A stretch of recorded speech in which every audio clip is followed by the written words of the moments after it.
Well, unexpectedly, I am back. Oh, drama. So that wasn't planned. I please show up to the door, and then I found out like they're at the wrong place. I said, wait, I gotta go stop everything. I'll come out and talk to you. I did. I went out and talked to them. It's just like wrong place. Okay. Oh my. Yeah. Okay. So here I am. Back. Part 2 pre-show. I wasn't sure what was going on. That was a little shocking.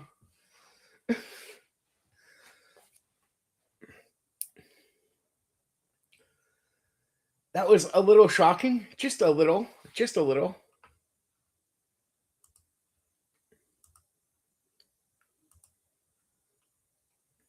Just a wee bit. A wee bit. Oh my.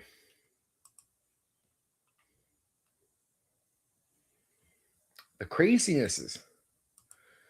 Sorry about that, guys. Yeah, I just like authorities show up here and they're like, "Hey," I'm like, yeah, no, I'm wrong person." They're like, "Okay."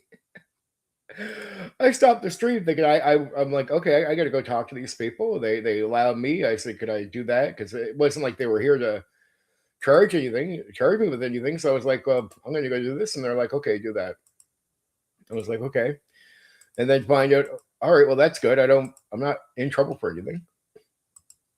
Sorry, I rushed back to this on adjusting stuff. It's like rushed back. Oh my, I got to get chat open. Show on stream. Yes, round. Okay.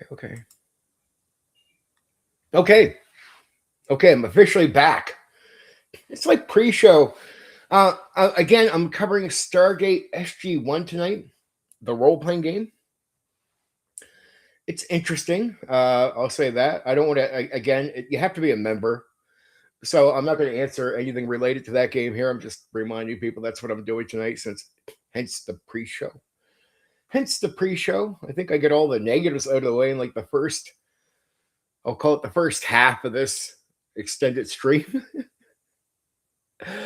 I wasn't sure how quick that would be, but I was like, okay, sorted that out. Now I'm back. So I'm here to talk to people if they want to talk.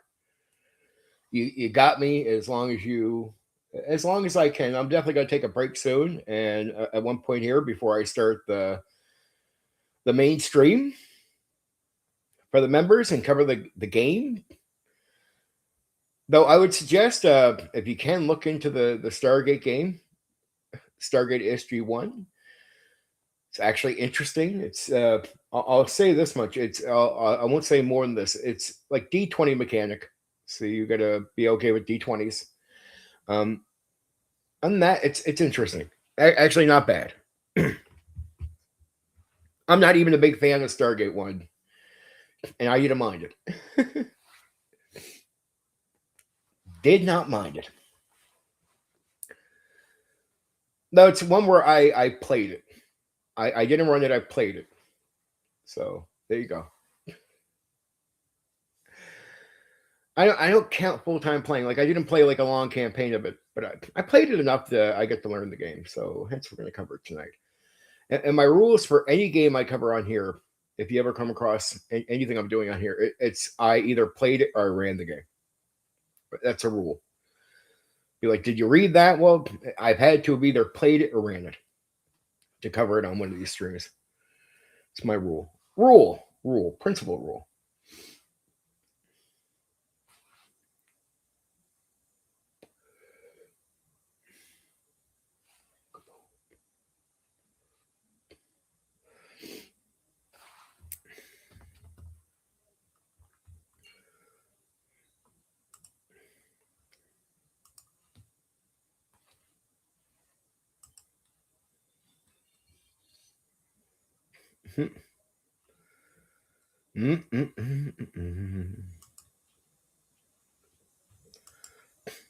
Yeah, I rushed back here so quickly. I'm sorry. I'm just sort of trying to sort myself out here. I just want to make sure people have some time with me before I do the members only stream, so people don't get like all like ants in the pants on me on this stuff. Ants in the pants.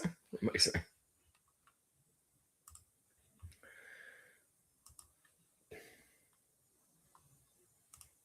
Checking out my recent content. Wow, that's great. That's great. Really terrific. Just great.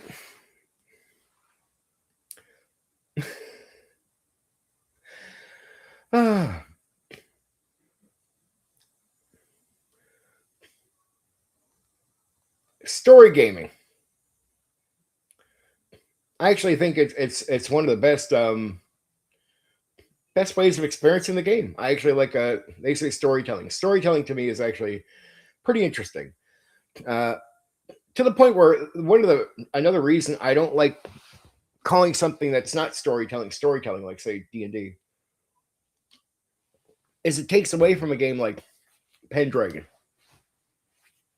Like you got to actually go read and play Pendragon or run Pendragon, then you realize, wow, it's actually an interesting experience. It's why I did Castle Falkenstein. It's why I do story games, like even the Legend of the Five Rings or Bushido would be somewhat in the vein of actual storytelling. Or DC Heroes is a comic book way of storytelling. Hollow Earth Expedition is sort of like it's almost like doing a TV show, right? Like you're ending the episode type of thing. Like it's forms of storytelling, but they're all interesting and they're actually fun and actually good, and I like them. So when I go to play D&D, what I like about D&D is I get to get away from that. All the rules to storytelling are taken off, and then I can just run the game in a gamey way, right? In a more game focused way. So if you actually went and ran storytelling games like Pendragon or Castle Falkenstein, and you go back and run D&D, you know right away it's not storytelling. Like it's so clear to you that it's not the same thing. Like you actually go do the real thing, and then you're like, all right, that's storytelling. You go back and you're like, yeah, that's not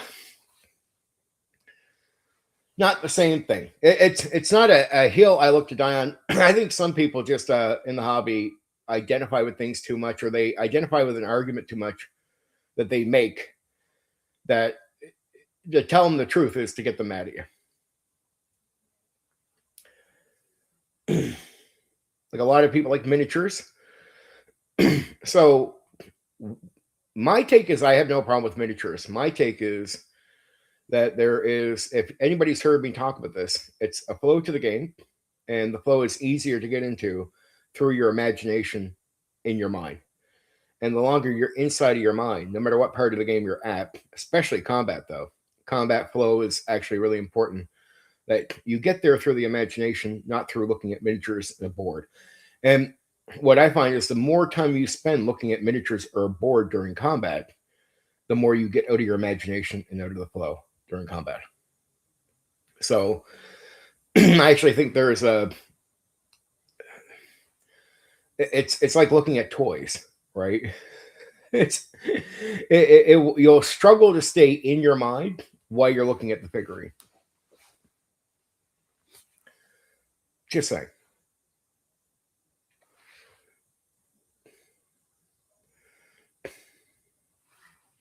Now let's see what games are coming up. Not what streams, but there is some games I'm going to be covering next month, and we'll talk about a few of them here.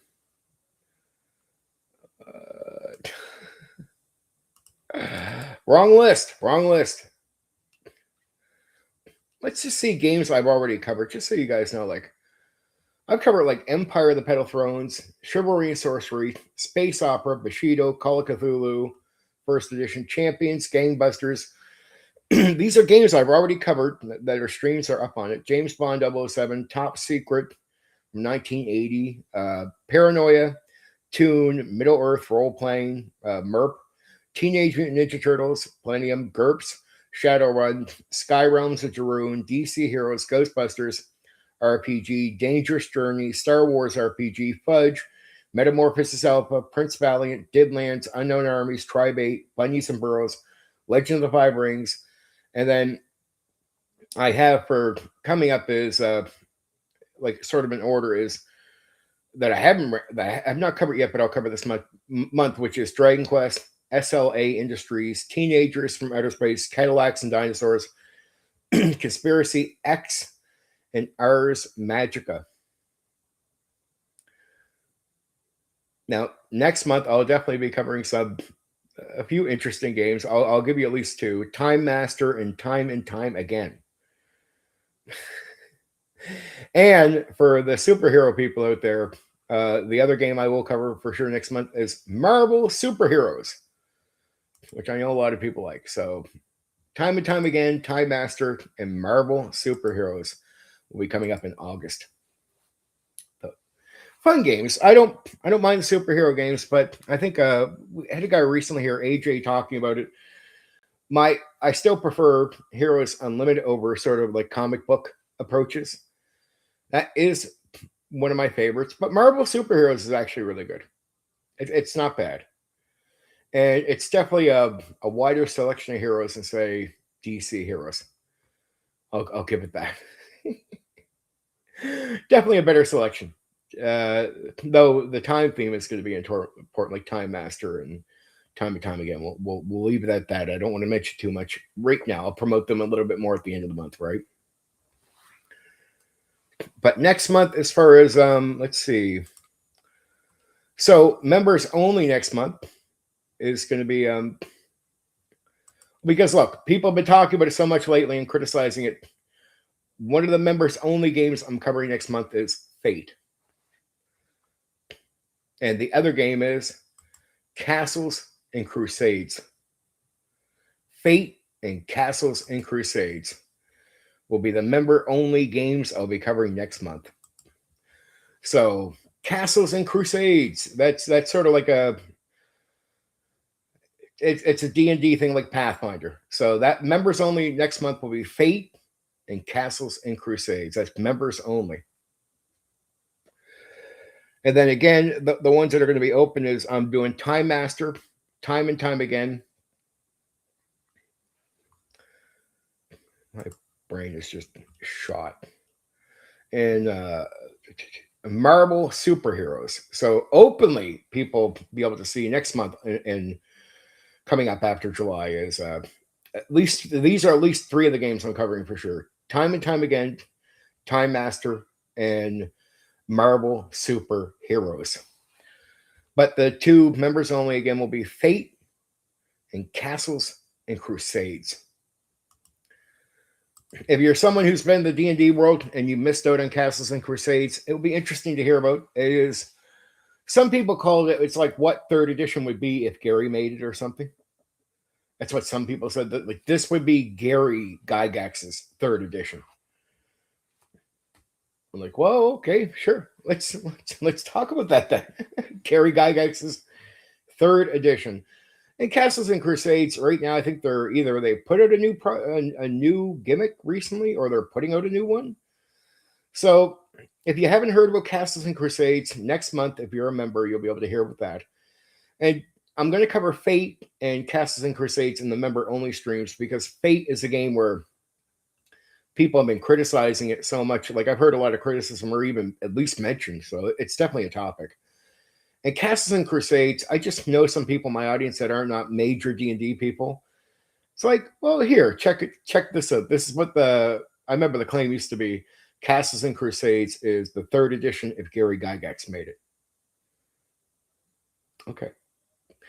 And for the open supporters, people that are just sub to the channel, I'll be doing Time Again, Time Masters, and Marvel Superheroes. There'll be more games I'll be covering, but those are the ones I'm covering for next month for sure, right? I'll leave some other topics alone. I'm not going to tell you exactly what I'm doing for D&D. We'll save some of that, right? Some of that.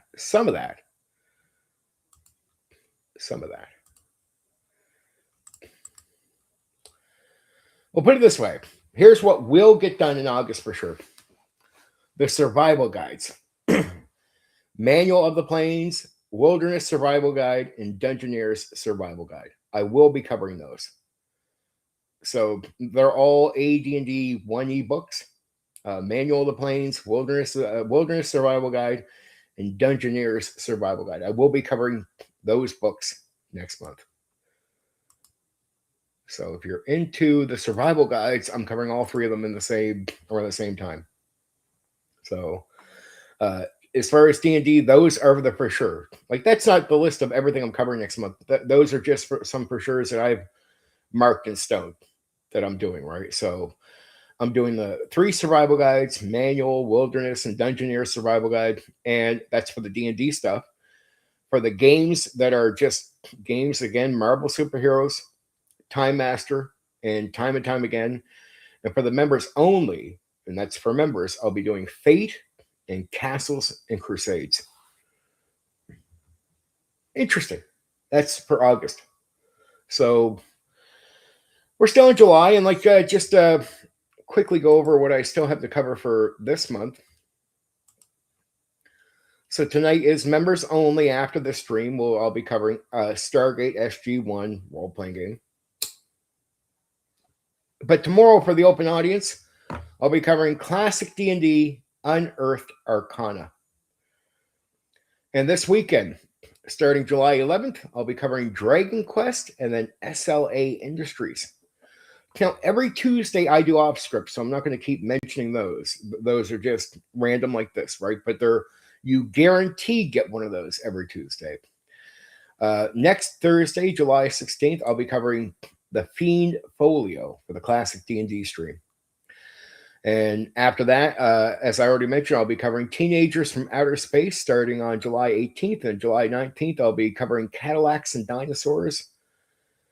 The next members only stream after this, it will be Exalted, and that will be on July 22nd.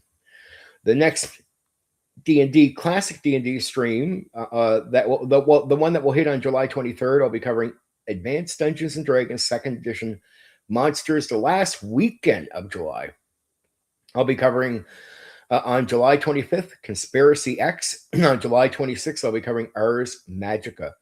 The last stream of July will be on July 30th, and I'll be covering it will be a Classic D&D stream. I'll be covering Tomb of Horrors. So that would be good. Good lineup of stuff to come. Really, really good lineup. Should be all good stuff. But I figured I drop a little bit of the stone stuff for August.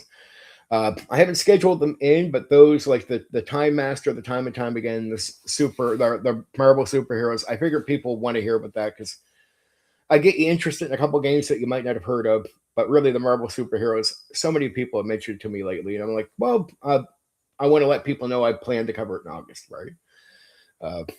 And then the members only. It's going to be interesting. Castles and Crusades, right? That's been around for a while now, and I did actually try it. So, and I mean, you go back a few years, quite a few years, and then Fate, because there's so much criticism about Fate, and it's an interesting game. And if you don't know what Fate is, if you've only heard people mention it, it's worth knowing about. And I get some advice to help improve your situation with it to make it better, right? So if you think it's generic or something or bad or just doesn't, I'm like, I'll fix that. I'll fix you. I'll clear the air for you and make it easier. Be better. I'll give you good advice. Good advice for Fate. But you got to be a member for those streams, right? But tonight's going to be really good because I'm excited. I don't want to keep drawing that, but for the members that come across this that are going to listen in before we hit the thing tonight, you're going to get a tasty package. You're going to be very happy campers, I promise you. Stargate SG-1 role-playing game. The most I'll say to the open public, you can go look into it yourself, but it is a D20 game. So you got to have no issue with the D20. And what does that even mean? Well, I'll leave that to you to go look into as well. If you want to know more, become a member. Then you can join in, you can listen in, you can have fun.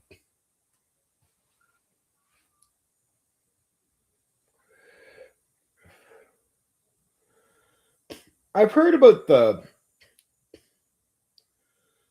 I've only heard about it today, so it's hard for me to comment on it because I have not had time to pay attention, to be honest. But I heard on X people were talking about the moral system from D&D and the fact that you can like run away based on moral. Like I have no idea what they're talking about. I promise you, I will find out what it is. I've only just had a reminder, like somebody put up a reminder. Have you talked about this? I was like, well, no. What the fuck are they talking about? Just talk about simple game stuff. And they're like, no, I guess everyone's mentioning it, and there's some drama around it. I'm like, but why? And then the guy said, I think they're trying to say that AD&D 1E is wargaming again. Dude, I did the deep dive on that. It's clearly not wargaming. I've proven that. That's a fact. It's not a difference in opinion. I said, who's going back to that? He's like, bro, people. I've already cleared the air. It's not wargaming. They can adjust it, say they're adjusting it back to wargaming, but it's not wargaming. Please, it's not. Like, let's just stop lying about that. Let's stop lying. Sorry if that pisses people off, but let's just stop lying. Let me see if I can even find it about what the fuck that is about. But I don't think I can. It's such a short go at it here, but you never know. I don't know. I don't know who's been saying what about what.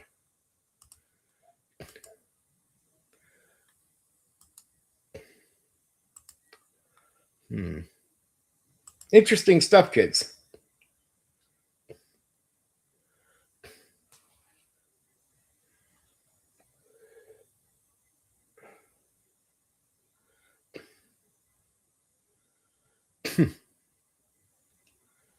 I'm doing a small bit of investigation here just to see if I can find out what the fuck people were saying about this whole thing.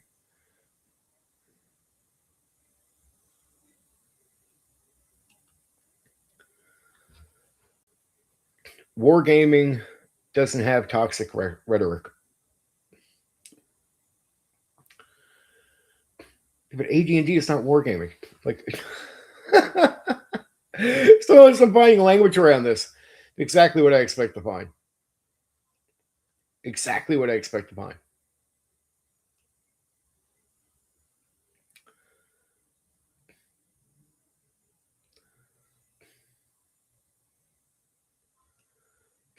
Yeah.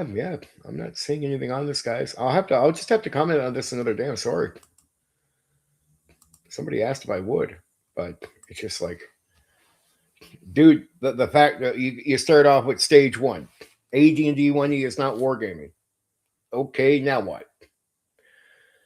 If you mention it is wargaming, okay, no, that's a lie. It's not even a difference in opinion. That's a lie straight out of the box. So it's like, nope, the conversation ends right there.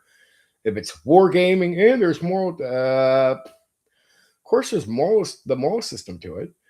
You don't just stand around and fight forever like a machine, right? But it's not wargaming. So, I mean, is that the reason you're saying like there's more to it? It's wargaming, but it has this. It's not wargaming. That's a fact. That's not even it's not a difference in opinion. It's a fact. It's not wargaming. Done, over with, game over. If that's your claim, the conversation's over before it starts.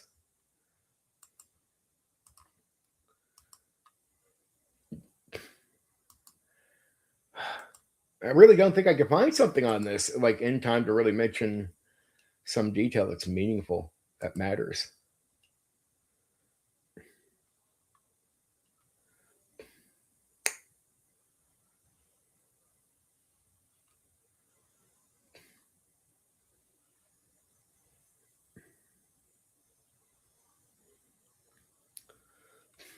Oh, and as far as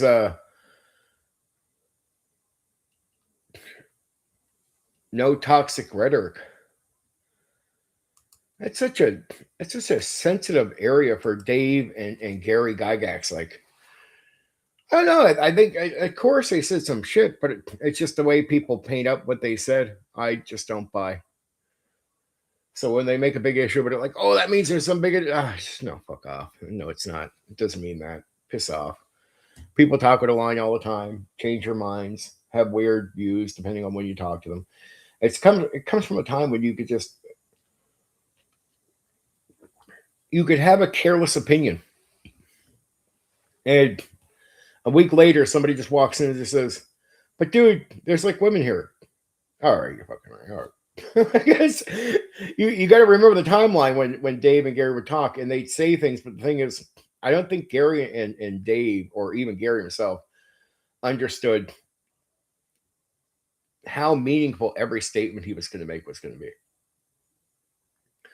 So I don't judge these guys because they talk off the hook when you talk to them. So it's like, dude, do you know in the future, Gary, everyone's going to live on the edge of every one of your words? Every statement you make is actually really, really deadly important.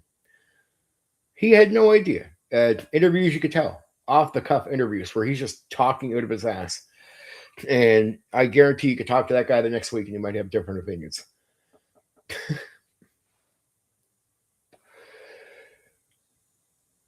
And sometimes you would swear the game was mostly made for just women, but the next week you get back in your head, no, the game is made for nerds. That was always my argument.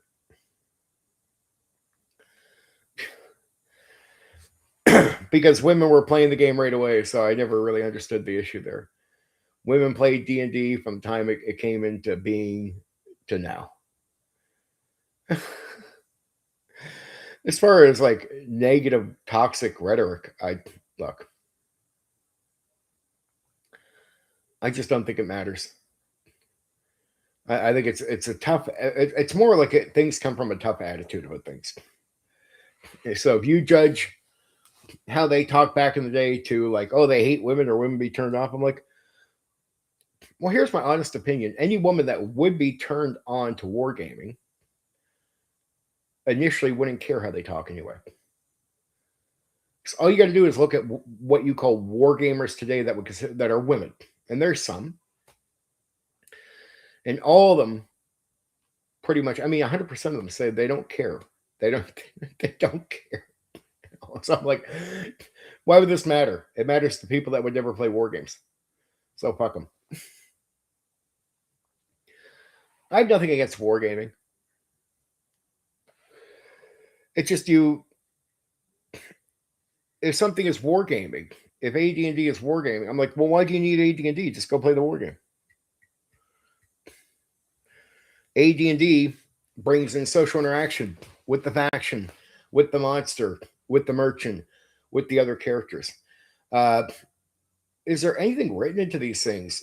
Well, no, I don't think there's like, if you say, is there any narrative rules written into how to develop the character of the game in D&D? Well, no, that doesn't really happen. There's no push towards that in any serious way until second edition AD&D, where there's a slight bit of acknowledgement towards developing who your character is in a more meaningful way. But there's a lot of things you got to remember. D&D is like a thing where there's a lot of things assumed that they never mentioned into the game that is obviously there.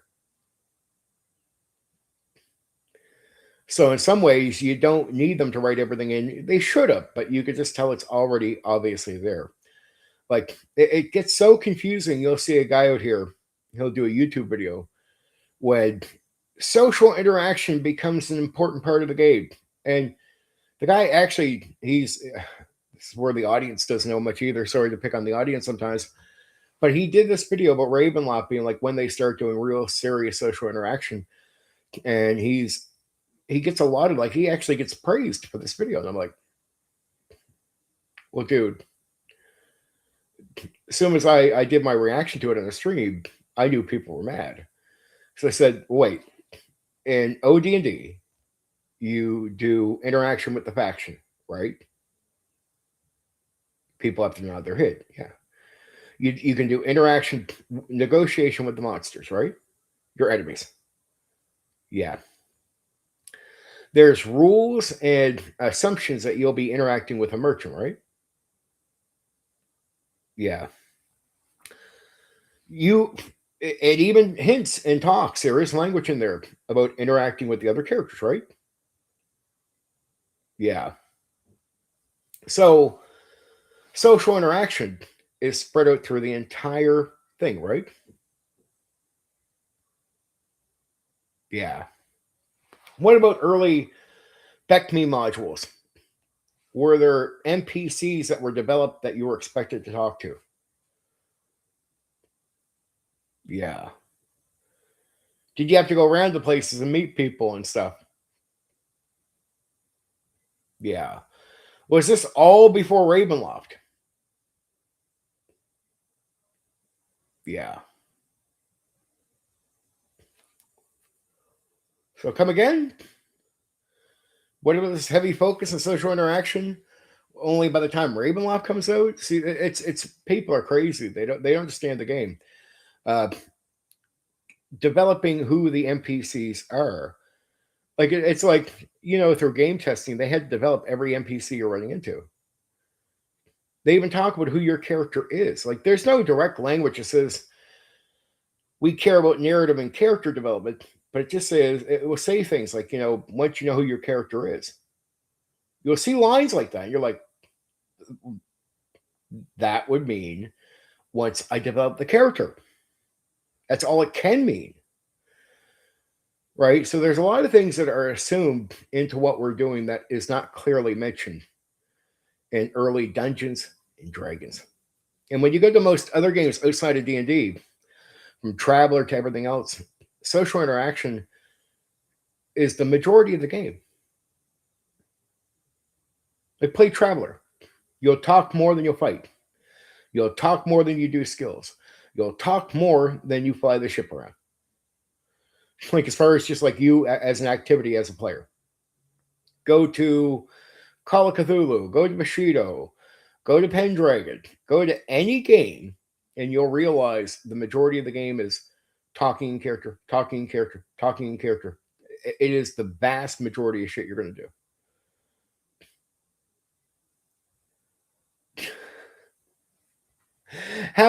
How do you and the group sort things out most of the time walking around the dungeon? Well, there's even language early on in BECME where you can find like, characters telling each other stuff. It's like there's an assumption that it's not just you talking about a character, you're talking in character. So yeah, when I seen this YouTuber put up I think it was like 2 or 3 months ago, put up a Ravenloft video saying, yeah, social interaction in D&D is not a heavy focus until Ravenloft. I couldn't believe that was even a thing. Like he didn't see the flaw in what he was saying. Because again, outside of D&D, almost every game is majority social interaction. Traveler, again, it's just everything. Traveler, Pendragon is all like 80% talking, 20% maybe fighting, skill use, and whatnot. Most of the game is talk. Almost every game is talk. You go back to the original, and again, it's how do you deal with the faction? Talk. How do you negotiate with the monster? Talk.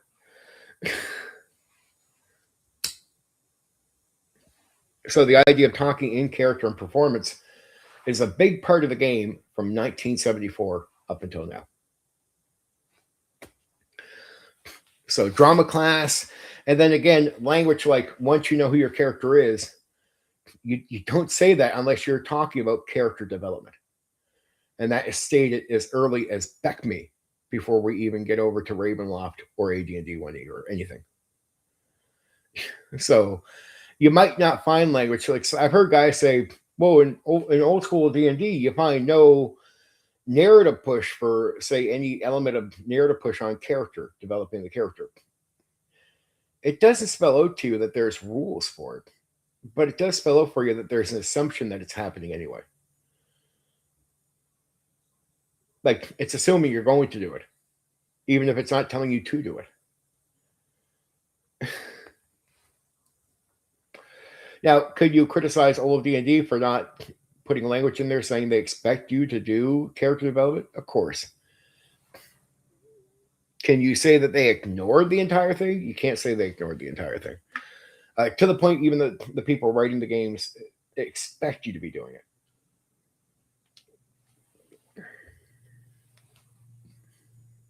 And in AD&D 1E, you start seeing the gamers themselves in the communities.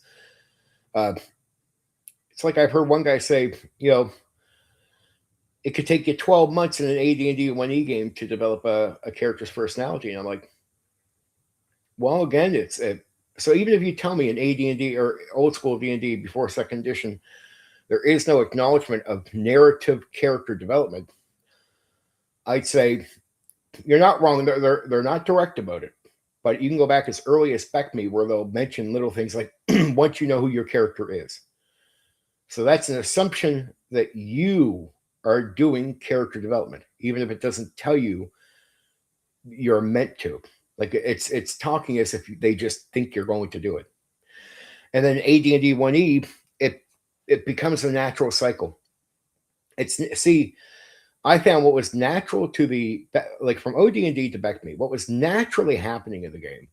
Sometimes they wouldn't write it in. They just think it's like they talk about it like it's an outcome of playing.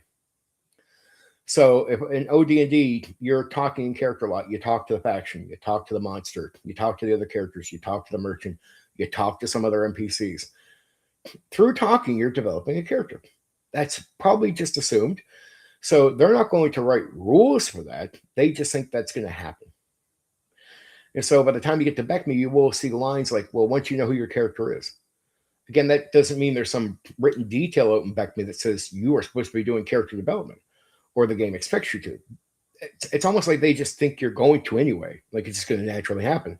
And then the sort of to back them up, by the time AD&D 1E comes in, the community game DMs like that are playing running these long campaigns openly seem to all talk about people developing characters after a long period of time. And each one has different opinion. Like it's like they develop a character, they're more involved in the game, they're more immersed, they say things like this. And then in second edition, you finally get to the point where there's a bit of real acknowledgement on who the character is, character development being important. It's something you aim at early in the game to get it done right away. Because it's almost like from OD&D to BECME, they just think it's going to be a byproduct of the game. They don't got to write it in. From BECME to AD&D 1, you get the same hints again, right? You get the hints, but then it becomes something the community is overall now detailing out in words, right? And then you get the second edition where they finally put it into writing. Real sort of push on character development. And why is character development happening? Because of social interaction. Again, when this old school guy did the Ravenloft video saying we really don't do any character development or social interaction in any serious way until Ravenloft, it blew my head off, because it's like, no, the reason we already have character development happening, or they're assuming it is because if you go back to OD&D again wants you to talk to the faction. How do you talk to the faction? In character. How do you negotiate with the enemy? In character. How do you talk to the other characters? In character. What about the merchant reaction they talk about? That's from interacting with the merchant. And so there's a ton of socializing, like social interaction, like that style, that part of the role play aspect, right, is often in a lot of it in OD&D to BECME. And what would happen if you're doing a lot of talking in character? You're going to develop a character. So instead of them writing it into the game, they just think it's going to be a byproduct. Like that's just going to happen from your playing. Right. So you're not going to find the language telling you that you got to do it. It's just you find language like once you know who your character is, like little statements like that throughout the books. Like later on, that's when you realize, oh, so social interaction is leading to character development, and the game designers just assume it's going to happen. They're not writing it in like they got to tell you what to do. Second edition is, again, out of the TSR games, the first and only, obviously, TSR edition that finally just straights out, in a more pure sense, acknowledges character development as an important process, like as knowing who your character is and getting it done early. But that's all. You got to think of TSR like an evolving factor. It starts off as a company where they're starting off with a game in 1974 where nobody knows the market, and game testing is very limited. Like they've only done so much. You really don't know how this is going to go. They're going to learn. So again, when they start noticing natural things happening, not every natural thing happening is written into the text as if they need to guide you to it. Right? If they got you doing social interaction, that develops a character. Well, once they assume that's going to happen, they'll just talk like it's going to happen. They won't tell you in the book you focus on this. They'll just talk as if it's going to happen. That's obviously what you find. What happens over time is they find out how important it is. Not just that it's happening, but from OD&D to AD&D 1, you get all the social interaction with the faction, the negotiating with enemies, talking to other characters, talking to the merchant. So you're learning social interaction, performance, and the acting way leads to a narrative side of it, which is character development. Now, okay, not a big issue. They don't know exactly what that means for the game. When you finally get to AD&D 1E, you finally start hearing DMs after a period of time talking about the value of character development. Not just that it happens, but it intensely makes the game better for the player. And not just in small ways, in big ways. So it goes from we know it's happening through the social interaction to finally we find out it's really important. So by the time second edition comes out, that's why you see it put in as like, now we know how important this is. So now we're going to actually push you towards it faster. Right. But it just, you got to think of TSR like an experimenting factor, like in a lab, like you're just learning, you don't know. You're learning, you don't know. You're just updating and progressing all your work as you go. Second edition finally gets the idea that yes, character development is actually important for the game. That means if you think it just wasn't a thing from the onslaught, from the start, like OD&D on, character development was always a part of the game. It's just that the designers are not aware of how important of a piece it is to the game. Right. So it takes them a while to learn that it's even important. That's how much they didn't know. Remember, it is roots wargaming. So when you start trying this new stuff, like you go from wargaming to you're playing a game where you play an individual character talking in character. You don't know how important character development is to the experience. You just don't know. Designers don't know. So they have to learn. So to say character development was only happen really in Ravenloft, or it's only important to D&D by then, it's to misunderstand. D&D isn't trying to reject social interaction or character development.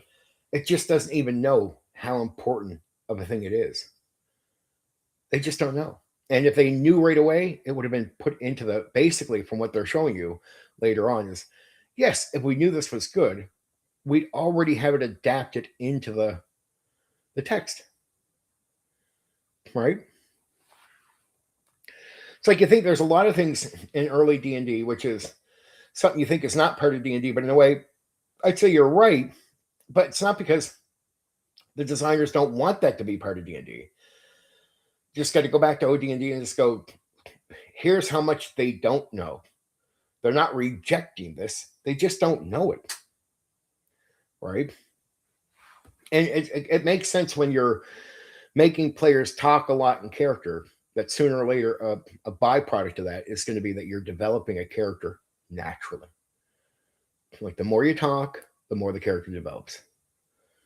Right? So it's a natural byproduct. It's only them not understanding that it's really important. So to think that early D&D doesn't care about character development is to say you're ignorant, not the designers. The designers, they would care about anything important. They just don't know.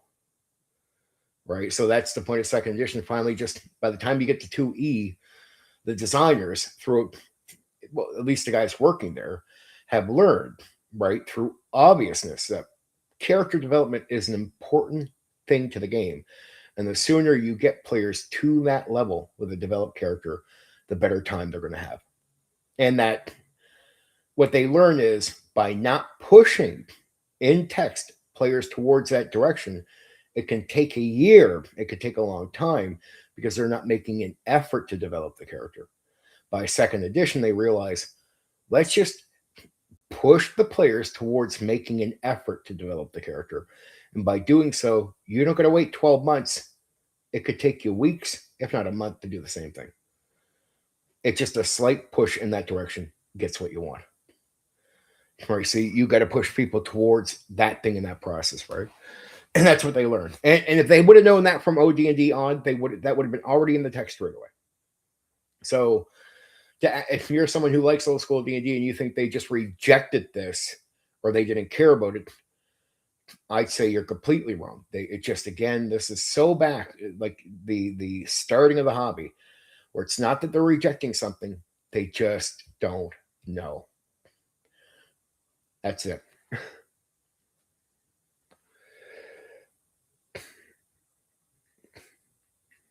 And then again, even if they didn't get how important social interaction was, when you look over at if you look at like 99% of other games,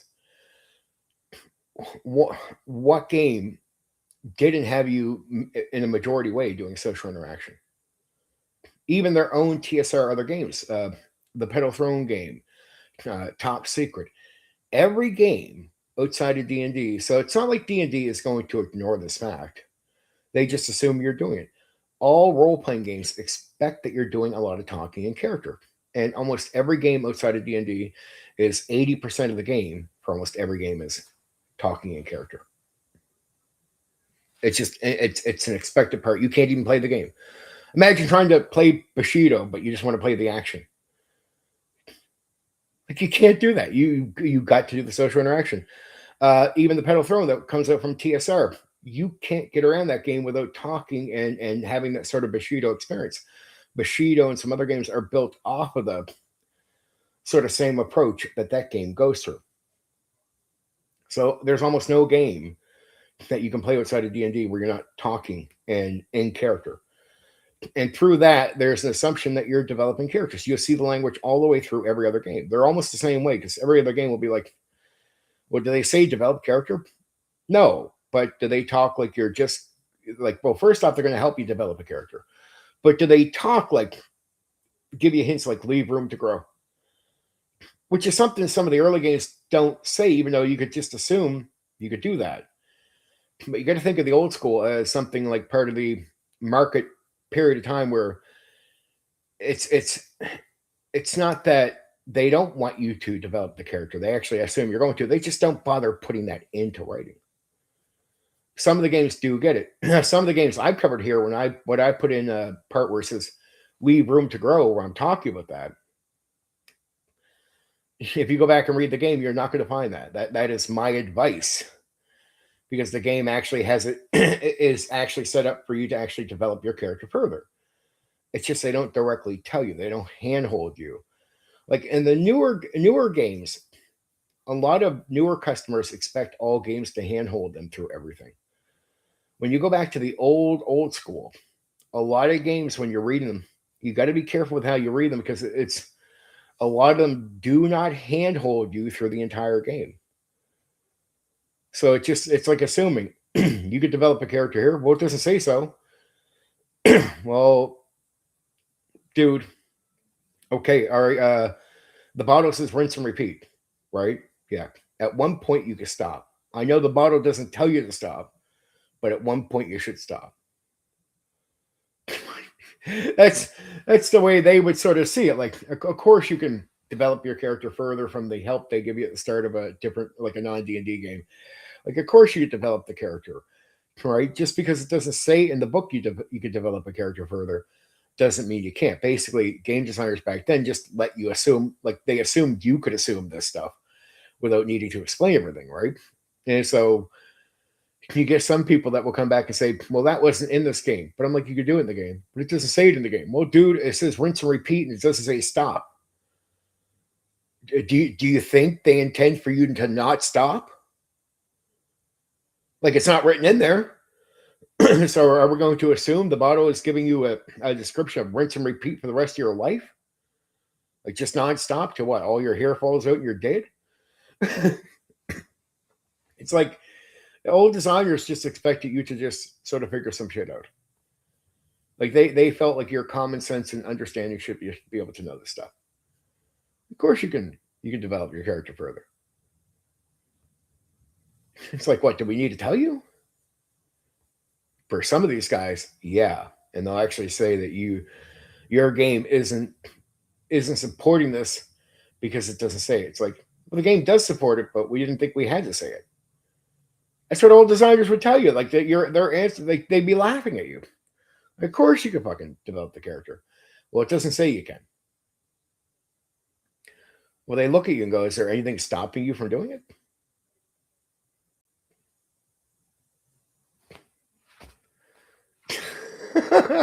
It's like, that's why I criticize newer game people in the hobby that are very simple minded about these things. I'm like, dude, hand holding. This is what we mean by hand holding.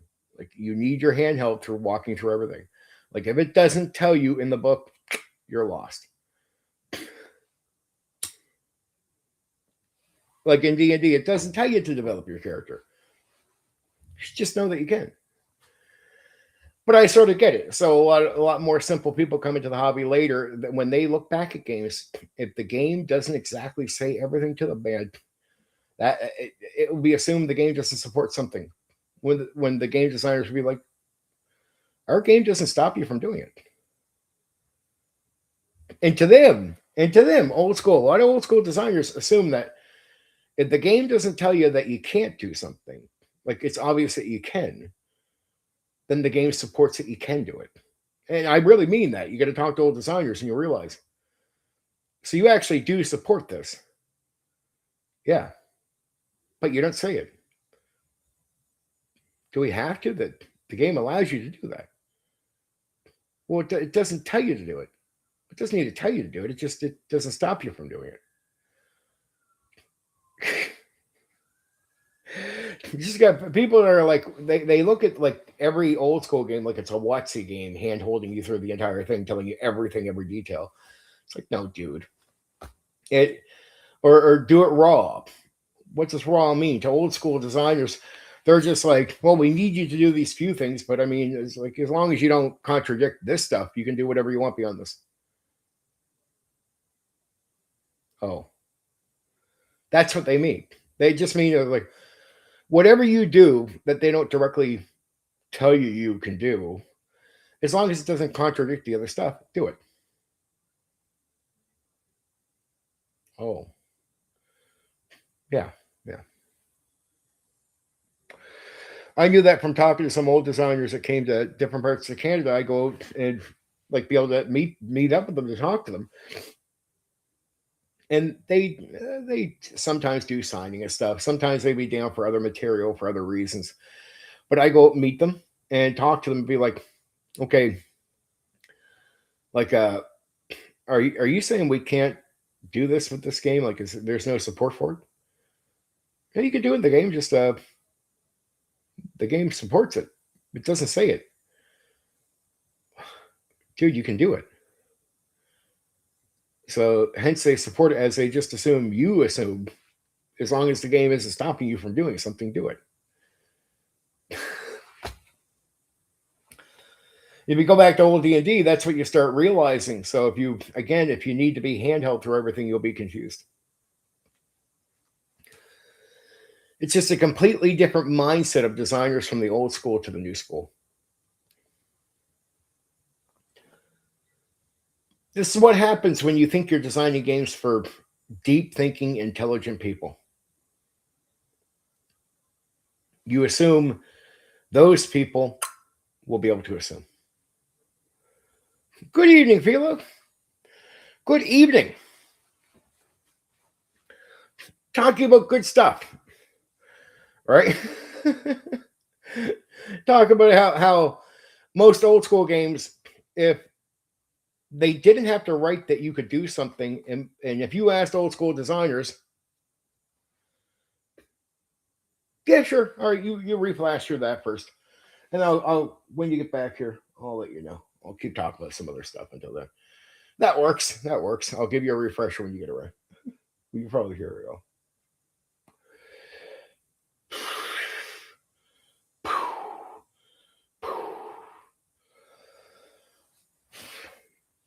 But yeah, like I like old school designers because I felt like you didn't have to be limited based on you look at their games and you're like, well, if I could do this with it, let me do it. And that's what I like about being a creative with old school games. Old school games, I mean, look, there outside of D&D, there was sort of a raw element, but it wasn't the same type of raw. And the pre-show, yep, there was a bit of a pre-show before authority showed up. It had the wrong place. Wrong place. And I stopped the stream thinking I had to talk to them for a bit, only to find out, nope, wrong place. Sorry. Okay, thank you for that misunderstanding. Boom, boom, back here. But I like the old school in that way. Like I don't like new school, but sometimes I feel like there's too much hand holding and too much getting in your way. Like, well, now a new school game, if WotC doesn't say you can do this, even their designers will be like, you can't do that. Or in old school games, everything is supported, even if they don't say support it, as long as what you want to do doesn't contradict the things that they do want you to do. I love that about old school games. That's why most people don't get them. And it's like, yeah, old school games don't support social interaction or character development. It's like, yeah, they do. No, they don't. No, they do, man. They just don't tell you that they do. They just don't directly tell you everything. They assume these things are just going to be something that are byproducts of what you're doing. So they just say, like, yeah, if it's a byproduct, who cares? Welcome, Bill. Welcome back, my friend.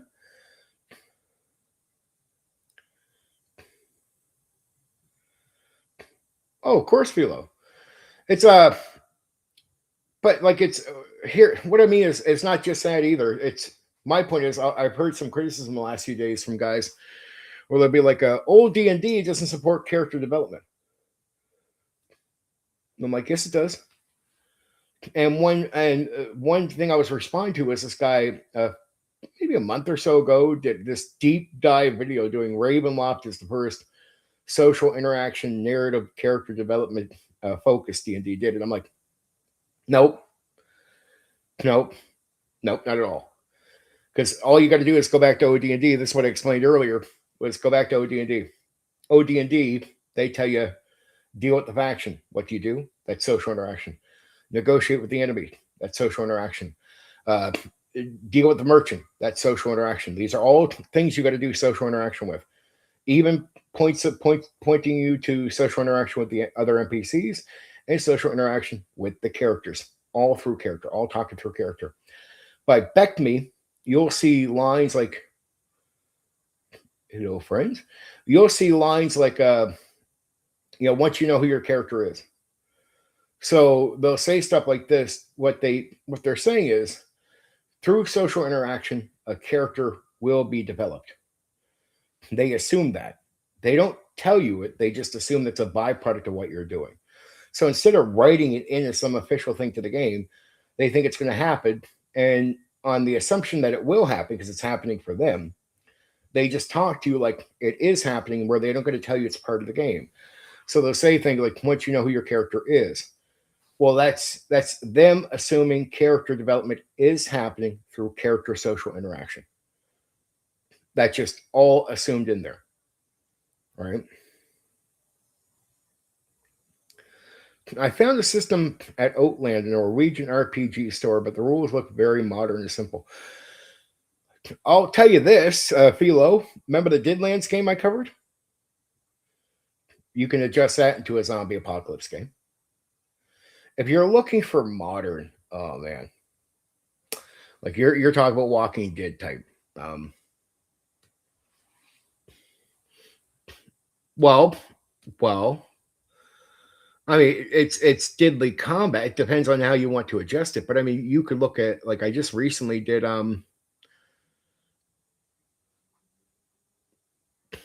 yeah, I mean, you could take a rule set and adjust it to the modern world and put zombies in there. Like, I hate to say it, like a D&D modern might be something you might want to look into. I'll have to really rack my head on that one. But it's only by AD&D 1E that you get where it's not just the designers are acknowledging social interaction from OD&D on and character development. It's all assumed to be part of the game. It's just not written in. It's only at the end of AD&D 1E where so many DMs are reporting back that character development turns out to be a better experience for the players. And so that's a repeat thing the company's hearing, right?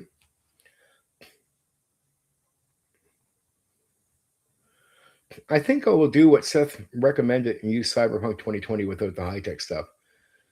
Awesome weapons and melee rules. Well, it does, yeah. You can adjust it whatever you want. Whatever works for you. Right? Yeah, I can see that. A lot of adjustment there, but I mean, you already know the game, so that could be just a lot easier and cheaper. It's not like you got to pay for more shit, right? So go ahead and do that. That's simple advice enough. But by the end of AD&D 1E, with all the DMs saying character development is important, that's when you finally get it written into second edition. That was my sort of repeating what I said there. So when people say, "Oh, old school D&D never had character development in it," I'm like, it did, but it doesn't tell you it does. It's like basically what an old school game is saying is, if you talk to most guys, it's okay. Hasbro D&D is real D&D. if well, yeah, if you're going TSR to you as real D&D, it's a different game. It's definitely a different game. I guess if you were looking for something beyond TSR, I'm going to cover something next month on members only, Fox Silver, Castles and Crusades. That's going to be members only next month for August. Castles and Crusades.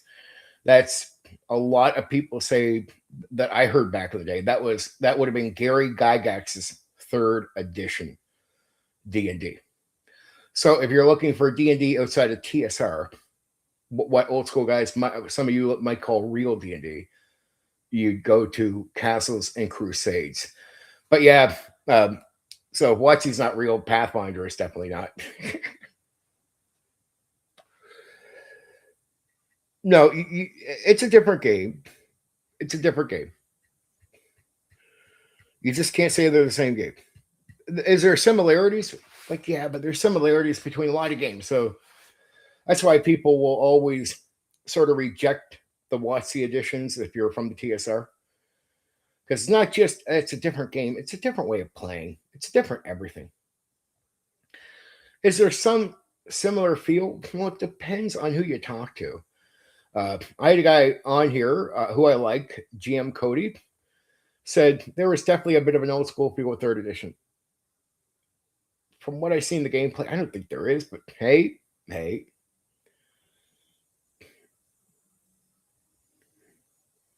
It really is.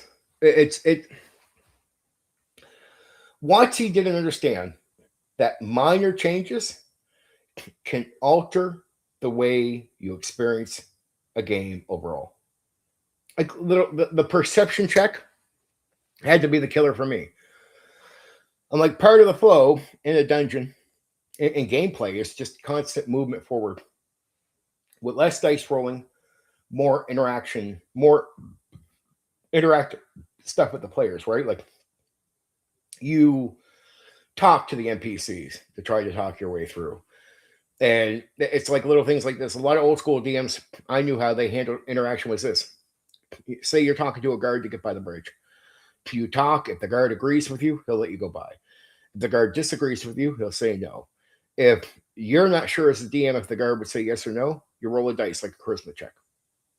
Now, through the whole thing, DM considers your charisma if it benefits your character, right? I think it really happened starting with 3rd edition. It's a perception check that really kills me on the searching rooms thing. That's important. Like you go through a dungeon. When you go to a room to search a room, there might be an intelligence check at one point, but it's the activity of always doing something. Just room description from the DM. You say you look under the pillow. You look around. You do all this stuff. And then if you make an effort, DM might give you a roll if you're getting close to an item or something like that, but you're looking around. This activity of always moving your mind like a motor, always thinking, is called the flow. You're in the flow. You're in the flow of the game. The second you put a perception check in there to replace that, you break flow. You break game flow where people know they're being taken out. They're being told an automatic answer on something. Kills.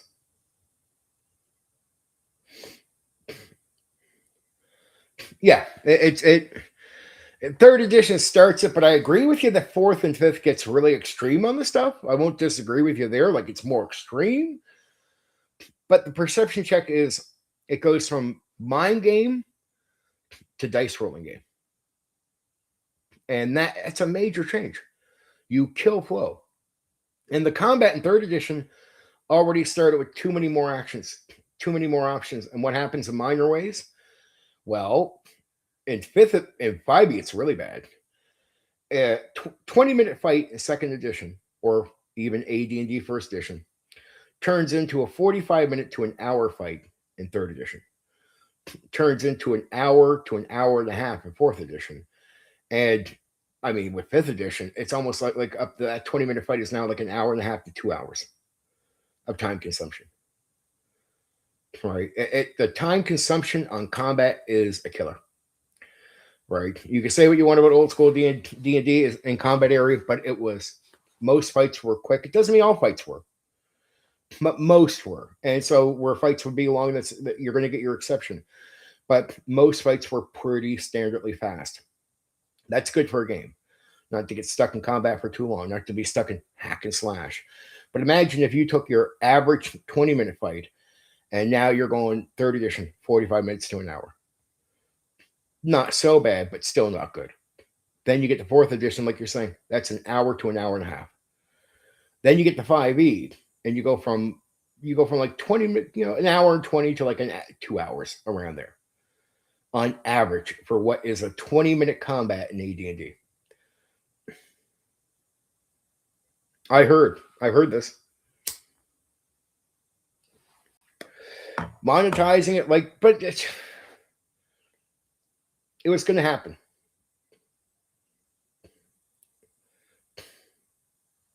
Yeah. I totally get it. It was going to happen because, look, like I told people, if the company got more for physical stuff, they'd stay with physical. Like, people think they're going towards digital or this type of new purchasing thing because they're trying to screw you, the customer. No. They're going there because people are putting money to it. And there's more money going to that from customers than to physical books. So the customer at the end is king to a degree.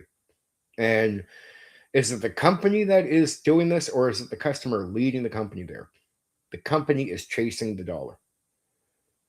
And it is a company. It's not there to moral grandstand. It's not there to cater to what you want. It's there to make money. So first and foremost, you can't get mad at the company for just doing what it's supposed to do. You got to look at the customer base and say, hey, you want a physical? Yeah. Did you purchase en masse physical? No. Huh? No. Okay. Did most of the customers purchase en masse digital? Yeah. And you're mad at the company for going after money, which is what they are supposed to do?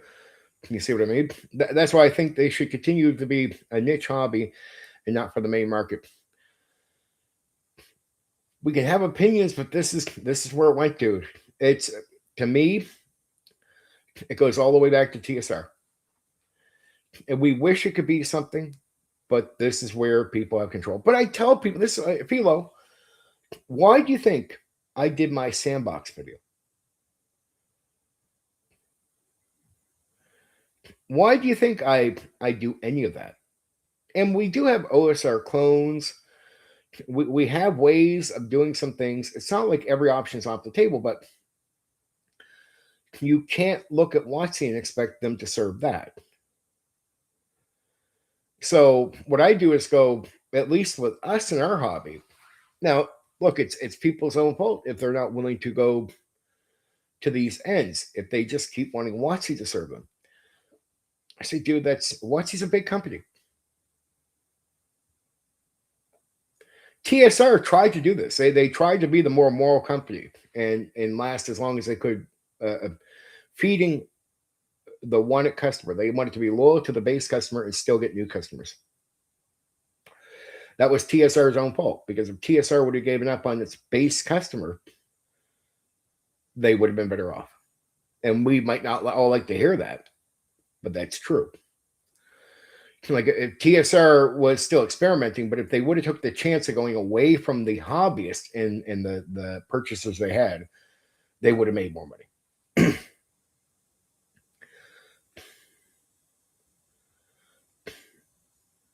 Oh, no doubt, that was all for money. It's now that was a failed long lasting affair. 4E was a fuck up. So Fox Silver, I'm not going to complain at all, but again, by the time Hasbro comes in and takes it over, WotC's in position to fuck up forever. Like, even when they say it's failing now, it's like I think I had this talk the other night with some people on one of the streams where you just got to remember, when you say they're failing, they're still making billions of dollars. They're just not making more billions of dollars.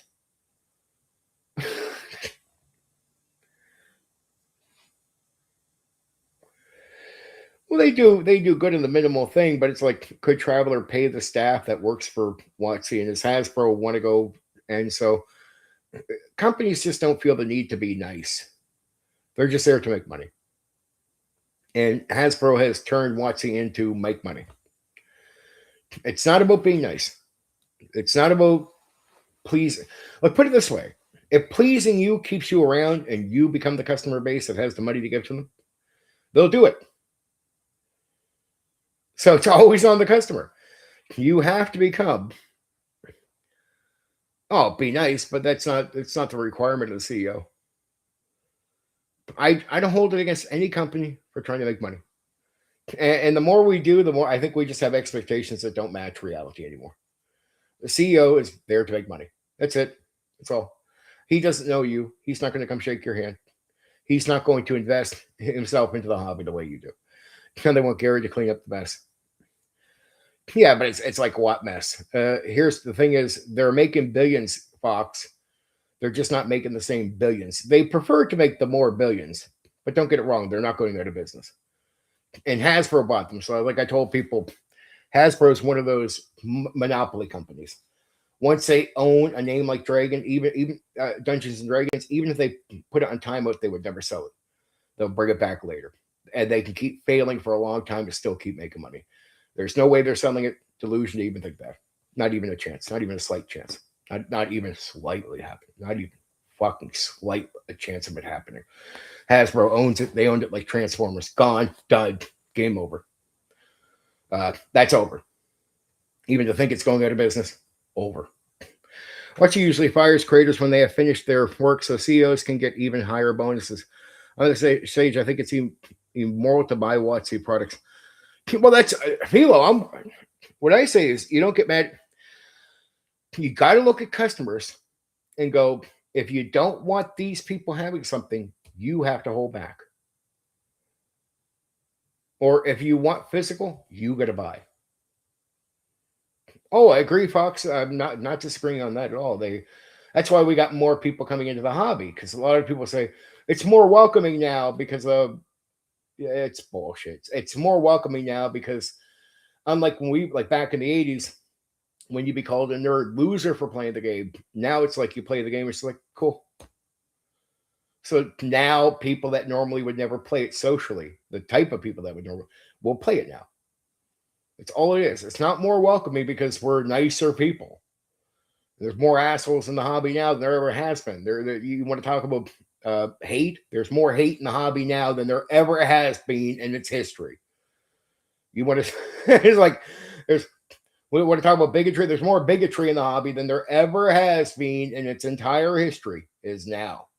So the idea that we're more welcoming is a lie. It's a joke lie. So I 100% agree with you, Foxy. The reason we got more people is because it's, I wouldn't say like popular, like you say, but it is more acceptable. Hence trendy.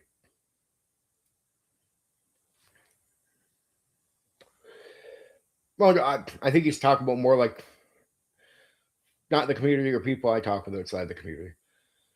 I'm just saying when you look at people that would never normally play it doing live plays, like the actors, very fucking beautiful, fucking socially beautiful people. Like I can show you some beautiful women and guys that would never be seen playing it ever before. They play it now. Like there's just no way. It's in your face. Online, in person, I guess some people in person that come to the gaming place that I would never see there before. I'm like there's some good looking people that walk through the door. I'm just fucking amazed how many good looking people show up at the door. And now you can talk about it with anybody. I'm surprised. I've worked at places where I work and the guys in the suits there are like, yeah, we play a little bit of that. Like they'll talk about it online, but I mean, they'll talk about it in person like it's okay to talk about it. Like guys I know normally would never ever mention this stuff, like socially in the past. Just can't deny that's a thing. Even if you have a small experience where some people aren't around you, it's too in your face to say that that's not a thing, right? That's a hill you would just die on. Would be a waste of time. It's obvious that is happening. That doesn't mean every fucking person out there in the world is just like, oh, trendy now, and I'm a cool person, so I go play it. Of course, we're not talking about everybody, dude. Right?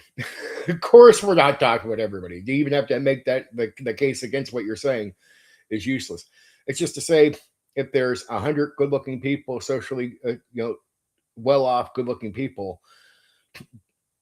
back in the 80s, you'd be lucky if publicly there'd be 10 of them out of the 100 that would even play it or be seen playing it. Now you're more likely that, I mean, you could talk to them and there'd be a chance that if the 10 played, they'd be open and there could be more. And there could be a lot more.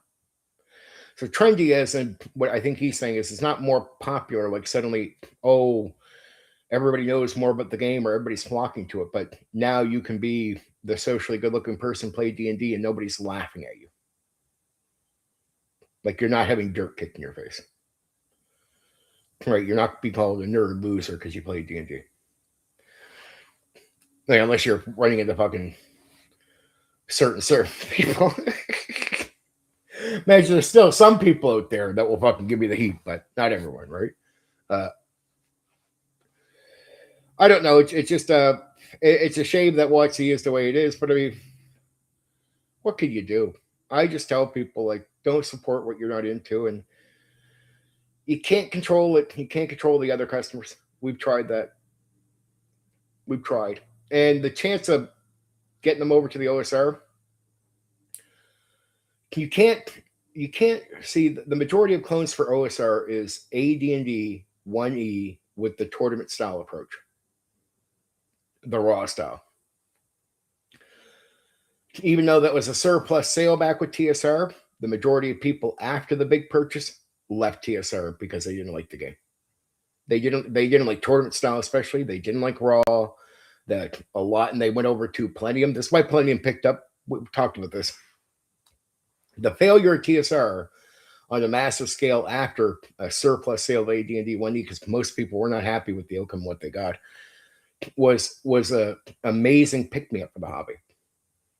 It picked up Palladium. That's why Palladium doesn't come in with games with a built-in community. There's the D&D community, and that's it. That's mostly it, right? Mostly. And most people in the hobby are not playing, honestly, most people in the hobby are not playing 10 games. They're playing like 1 or 2. So when TSR is losing customers, all these other games are picking them up. Well, imagine you took the one edition with the raw tournament style that failed the most with TSR. Even though it's well-liked by the cult following that it has, it's loved. I don't deny that, but on the majority, it failed. So imagine you go to the new school and you go, well, we have this thing called the OSR. And the vast majority of clones are AD&D 1E raw style approach that was rejected by the vast majority of players back in TSR. Like, just, dude, it's like trying to tell nerds. I put up this post the other day. Old school nerds are like this. They could fail with something 500 times in a row that they want. They want this, but that will fail 500 times in a row. And you tell them, hey, old school nerds, not all, but just the most. You say, oh, old school nerds. Well, all right, you failed 500 times with the thing you want, but it failed, right? I know you want it to work, but it's not working. You try 500 times and fail 500 times. I can give you a win. But you can only get half of what you want. Do you want the win? They'll be like, no, we'll pass. We'll keep trying to push our thing that failed 500 times in a row.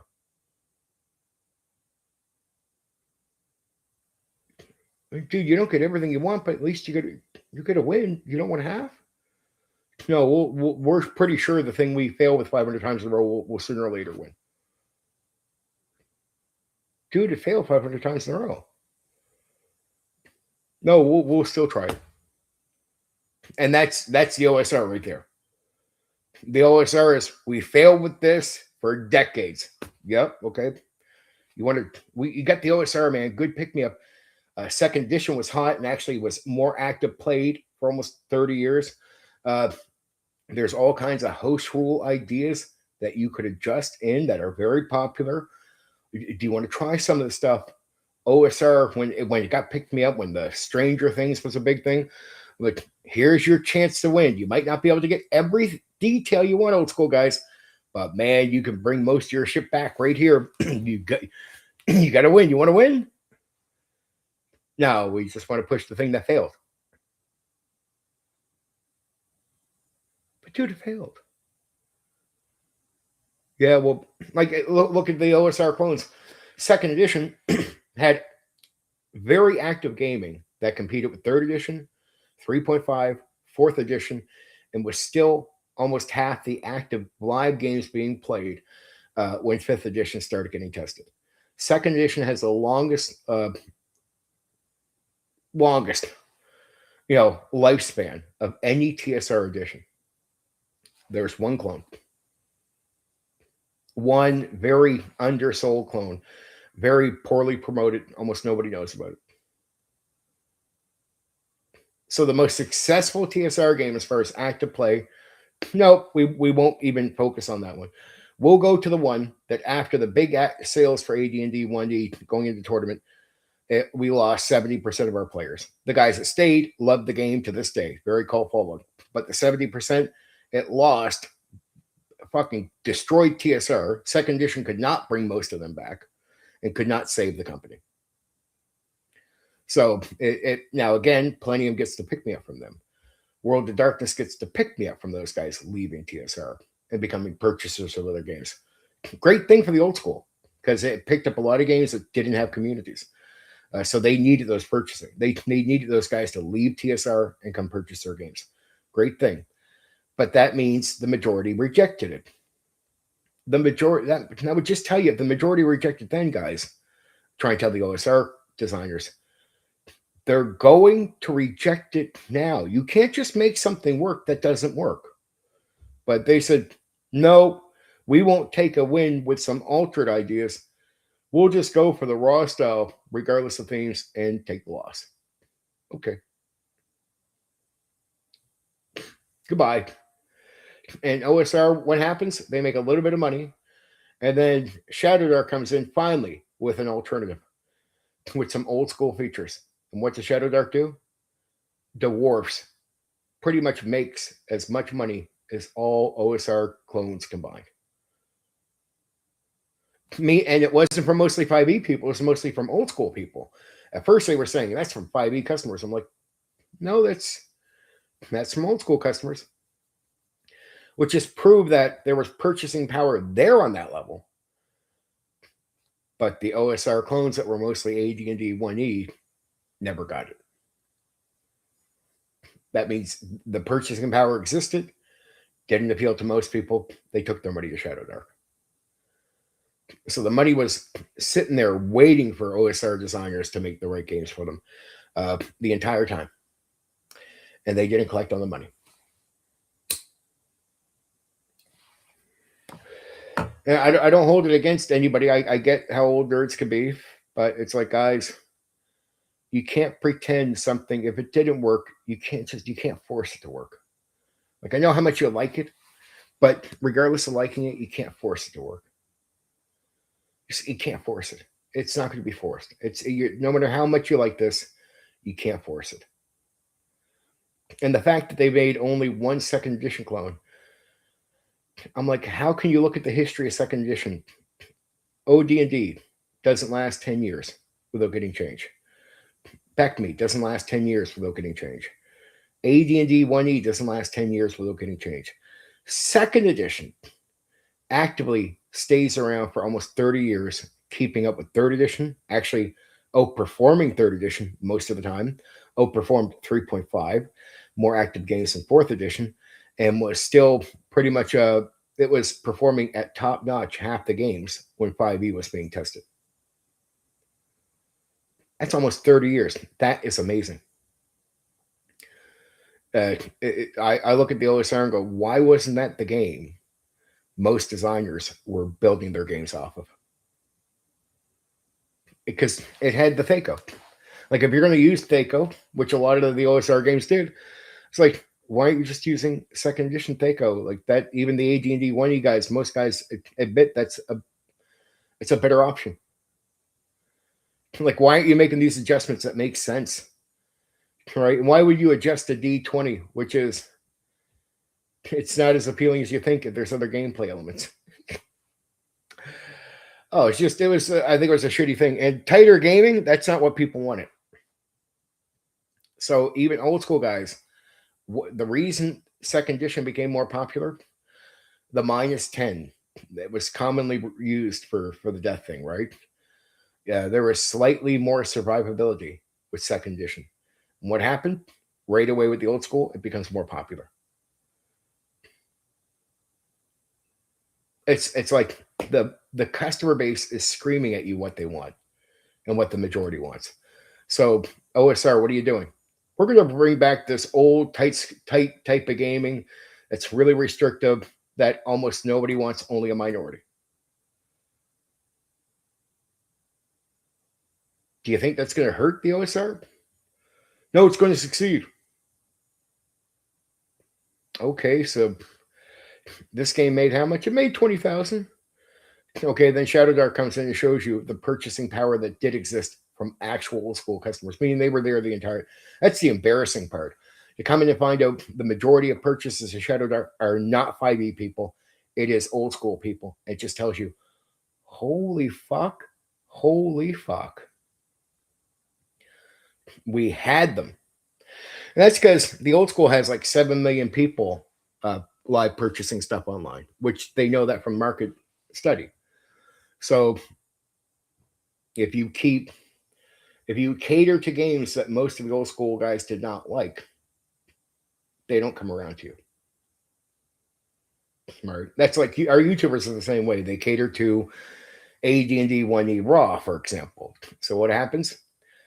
Matt Colville comes in, and if you take the old school guys that just follow him, just his portion of the audience that are old school, if you took out every old school tabletop role-playing game YouTuber and you added up all their audiences together, Matt Colville has more old school people following him in totality than all their audience combined.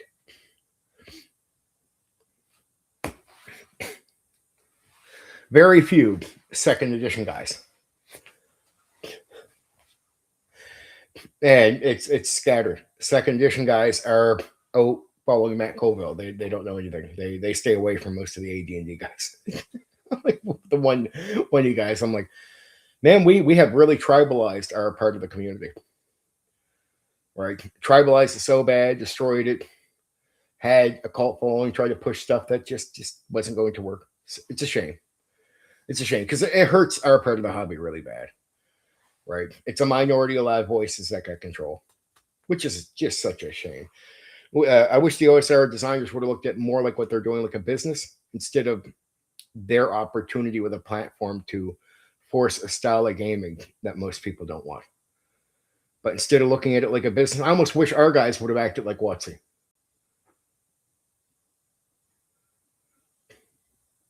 Like you criticize WotC, but I'm like, I would have rather our guys acted like WotC because the success would give us more options. We could do more. So people can shit on WotC, but I'm like, yeah, but there's a reason they can do 50 million things is they got the money. Right? And it's like, why? And now people want more from the OSR. But the OSR simply doesn't have the money. Most of the customers are scattered. Things are tribal. Most won't purchase. And that's all been developed where that wasn't originally how the OSR started. That means you had a lingering amount of fucking purchasing power there the whole time, which is sad. Like just a large amount of people. but you get what you're going to get.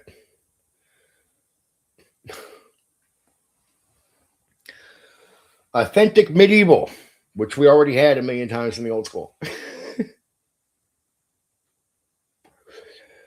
Tight gaming. Most people are just sick of it. It's hard to get most new people to play games like Traveller. Like I love Traveller.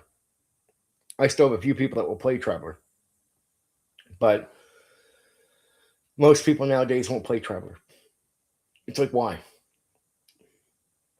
Tight hit points. Like, it's not like everybody just wants combat, but when whatever combat you do give them in the game, they want it to mean something. They don't want one shot, it's over. That's what most people are sick of.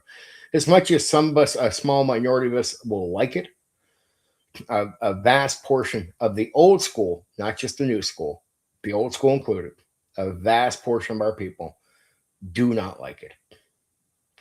That's a sad reality, and you can get at them, you can criticize them, you can attack them, but it's not changing their minds. So it's a losing battle. You can just simply say, "Oh, they're stupid." Well, they're the majority. So keep calling them stupid. They're not going to suddenly change because you call them stupid. They still don't want to play those games. That's why all those games are pretty much not the same or adjusted. Adjusted, being able to be a little bit more combative. You can do combat better. That's what the newer editions of these games end up showing you. Because that's where the people want. They want, even if it's like you don't do much combat in Traveller, it's like, man, when you finally get to it, it better be fun. Not like, oh, we should have avoided it. Right. So a lot of people can actually accept there not being like a dungeon crawl of combat in the game. That is true. There's actually more than we think. But even when it's like when they finally do get to the combat, they want it to last. They want it to be thrilling. Like, it doesn't need to be watchy 2 hours, but it can't be, oh, we shot them, they're dead, or they shot us, we're dead. It's over already? Yep. That's combat. Because people want that part of the game regardless to the other parts of the game as well.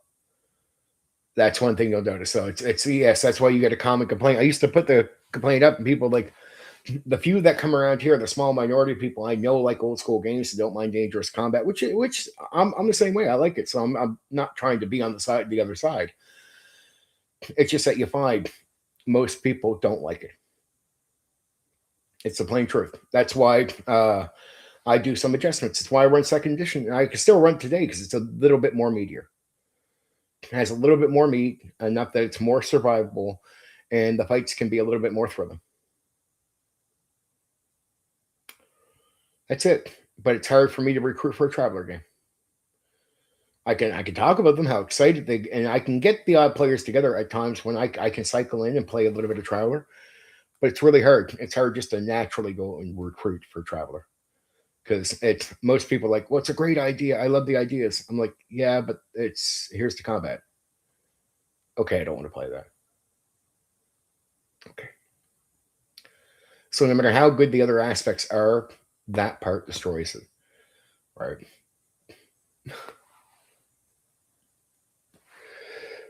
At odd times, I can get some other games going. Like I covered Buddies and Burrows recently, and now I do have a group in person that wants me to run it for them. So I did get an email last night about like a group saying, Stephen, we'll play Bunnies and Burrows. We seen your stream. Like, sure, there's not like much combat. Yeah, we'll play it. I'm like, okay, because they like the animal gimmick, and it's a lot of female players, so it's one guy and the rest are chicks, right?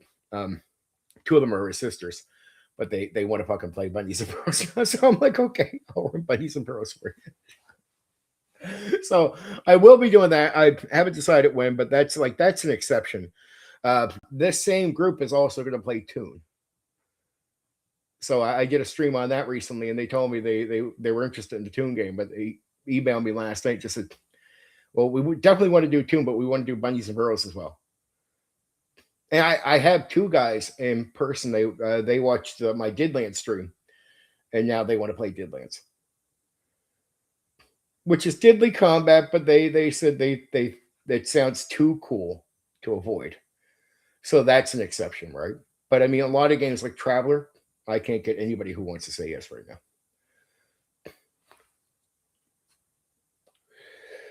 No OD&D, no Back Me, no AD&D 1E. It's just not popular gaming. So that's why the OSR is a bit of a stinker. It's like it's again. You I wish the guys would have figured out. You can get half of what you want, but you got to ease up on this other half. You have to be willing to make some adjustments to the gameplay. If you do, you can draw a lot of people in. If you don't, you'll be pushing an idea that doesn't work. And so it's how it is. You can't really argue with the people that want to do these games. If they simply don't want to do them, like if the majority doesn't want to play a game, they're not going to change. To me, I don't disagree with you, but I also think it's not the diddly combat part that bothers them. I think we judge it sometimes wrong, Philo, because I would say my second edition combat is very diddly.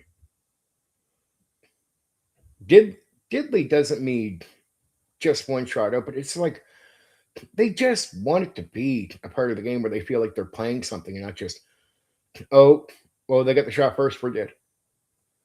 We got the shot, they're dead. And they don't want, they want it to, they want it to be cool. Like they don't mind it being diddly. They just want it to be fun. And I think the part of it's not fun, that's the part they're having an issue with. Like they can handle losing characters, they can handle diddly, but if diddly means roll, it's over, that's your combat. That's how long your combat lasts. That's where they.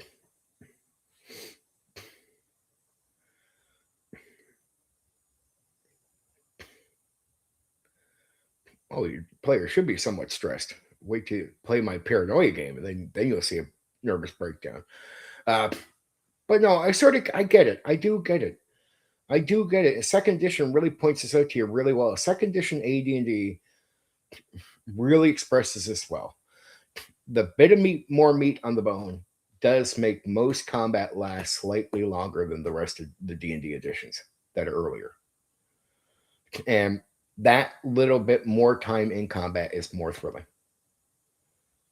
It is more exciting. You could take just slightly a bit more and last. And there's the -10 gimmick, on Death's Door that most every second edition DM uses. I think you can use the rule in AD&D when a lot of when you guys don't use it. But it's just a little bit more thrilling, and that tiny bit more thrilling is more fun.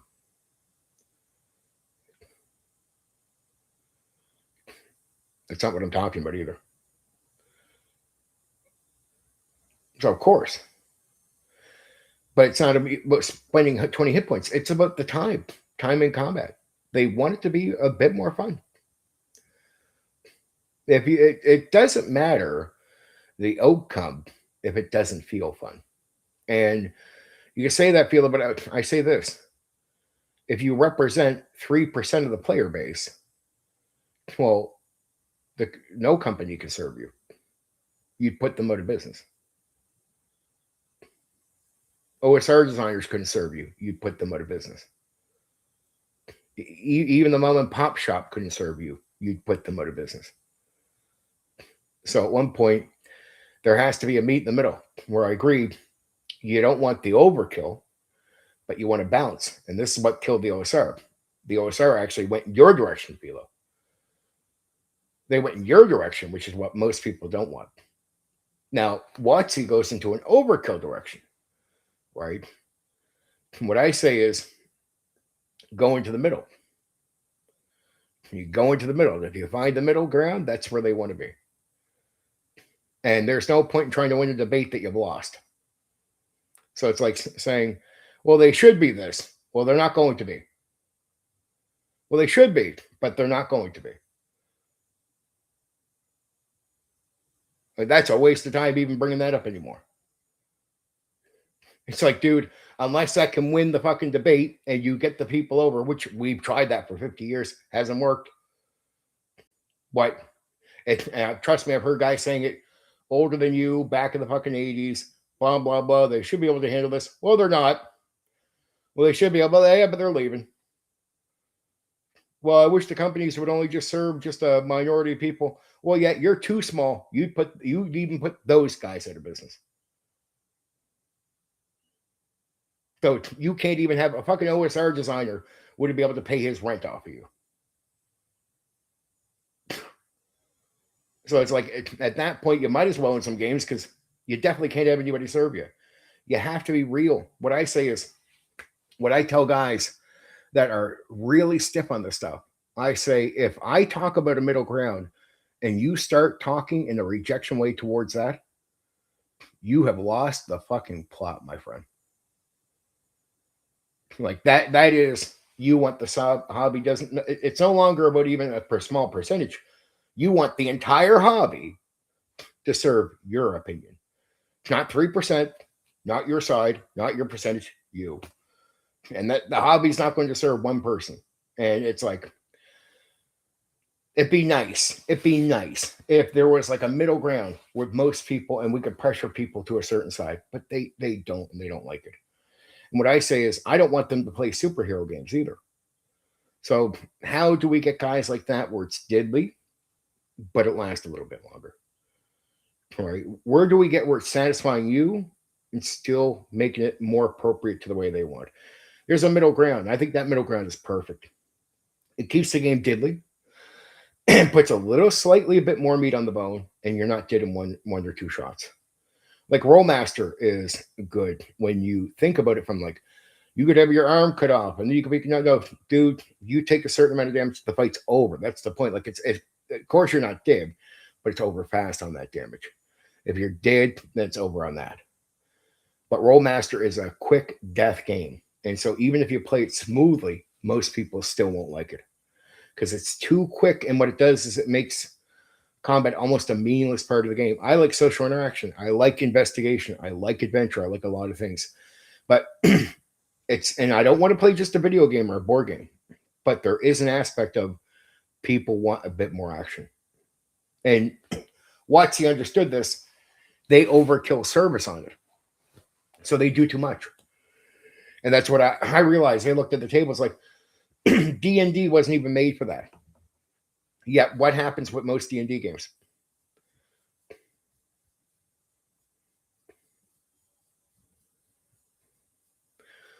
Well, that's it. But it's because you're not really serving. You're just not serving customers. And how do you know this? Like look at it, Bill. From levels 1 to 3 in D&D, you are meant to avoid almost all combat.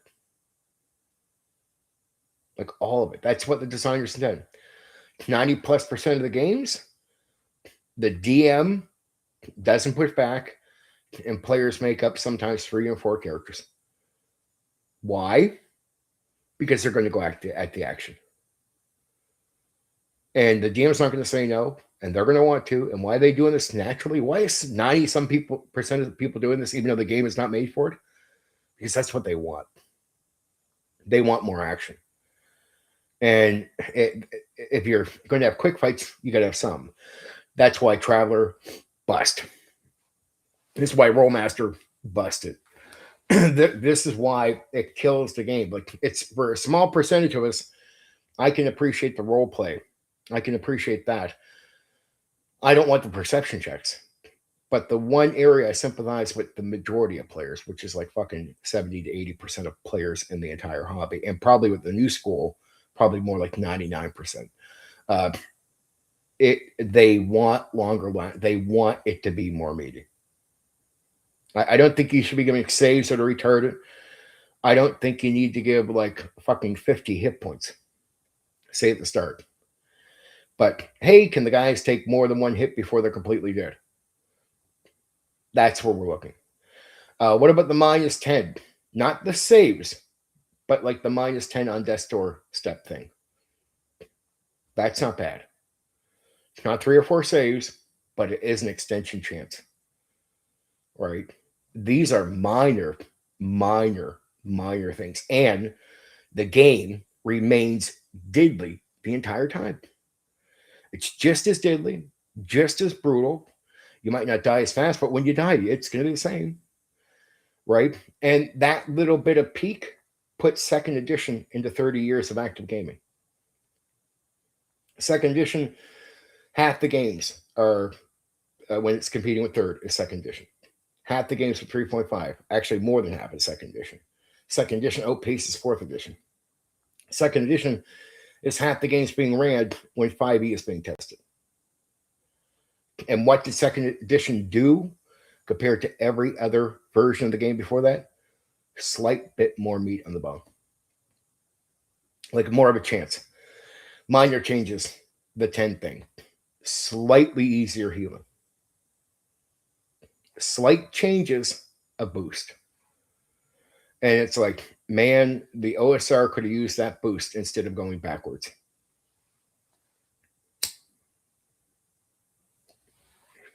It's like, guys, if we don't want WotC to rule the roost. Well, it's like saying you want the minor, boom. Well, you can't just, you still got to serve a percentage of people, and it can't be 3%. So say the 3% of us want our games too. Well, guys could serve us, but they got to be healthy at the same time. So I'd be saying like, well, how do we compete with WotC? The first thing I'd be looking at is, well, we definitely have to get more people into our circle as customers. We don't got to do what WotC's doing, but we definitely got to make sure our guys are making enough money to be able to make us products. And that's what happened with TSR. What TSR went out of business, it's like it can't make us products only for us and stay in business. So you can't even have mom and pop. The mom and pop shop can't stay in business on us. That's how bad we are at purchasing. So when you run that problem, you're shit out of luck. At that point, even the mom and pop shop that would want to serve us and do something WotC's not doing and not be as greedy, they still need to exist. So you got to go, okay, well, what gets them into the door? And I can accept gameplay where it's slightly more meat on the bone. Like I can't see why that's not an okay thing. And then every so often you get these other options. What I would almost do is go, see, I always looked at D&D like, why not have, like, the OSR was bringing this out. I was like, why not have different levels of gaming? And one OSR guy was asking me, what do I mean? And I was like, you like AD&D 1E, right? Yeah. I said, why don't you just call that hardcore gaming? He's like, what do you mean? I said, well, soften up. Don't be so strict. When you go to it, like have a book version where it's like hardcore, they can just run it raw AD&D 1E. Or you could have like a regular version where they can run it with slightly more hit points on. Slightly easier to heal. Instead of enforcing or telling people they got to host roll something, why not just incentivize people that they can play this version of the game? So then it's not just represented as hardcore, it's represented on these two different things, right? I said, if you represent a slightly bit of easier play, and then it's like, what? If you humiliate people, well, okay, well, if you say, well, you're weak. Well, the guys yelling weak don't make up enough people to hold up a mom and pop shop. So I'd be like, look, you're even the small shop that could serve you, you're putting them out of business. How about you shut the fuck up with the weak thing, which is not really weak what you're talking about, and allow this.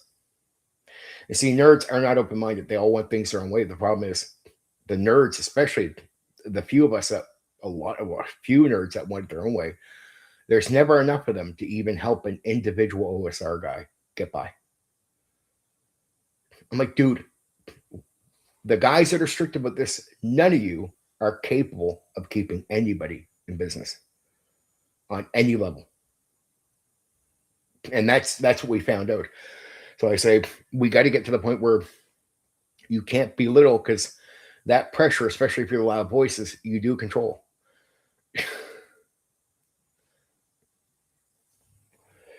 OSR guys should at least made a quarter of the money that Shadow Dark made. Especially when you find out the majority of her purchases were old school people. And you're like, man, that slight change, a slight bit of altercations with the 5e, slightly a little easier than most old school games. Holy fuck. She made a shitload of money. And everybody plays her games. The old school guys have tried her game and finally realized that's actually not bad.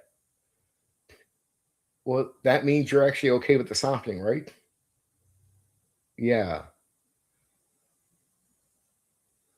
The fuck are we talking about here? And anybody who plays my second edition game who says, "Oh, it's hit points left on the dude, you play my second edition game, I'll fucking destroy you." I won't destroy you, but you'll find out right away. Okay, yeah, your game is hardcore. Yeah, my game is fucking hardcore, right? But mentally, it will. I will fucking fuck your head mentally. I will have you in there. It'd be like, put it this way: at a certain stage, I've had players go, I wish it was in a game where it was just easier to die, so I wouldn't have to fucking go through this fucking mental abuse." Yeah. Okay, guys. I'm not going this second, but I'm going to finish this. Then I'm dropping out because I'm going into the members only. Stargate SG1.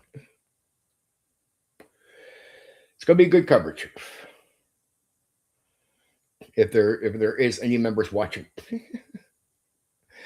We'll have fun.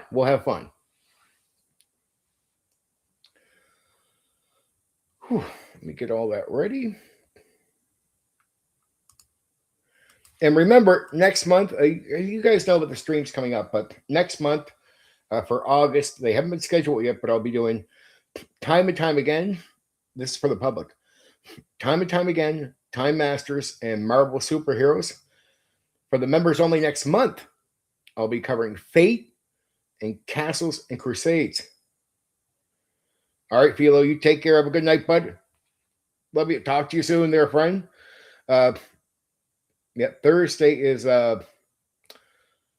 Unearthed Arcana. That's for the open public. But tonight is that. But yeah, so, and for classic D&D, I'll be covering let me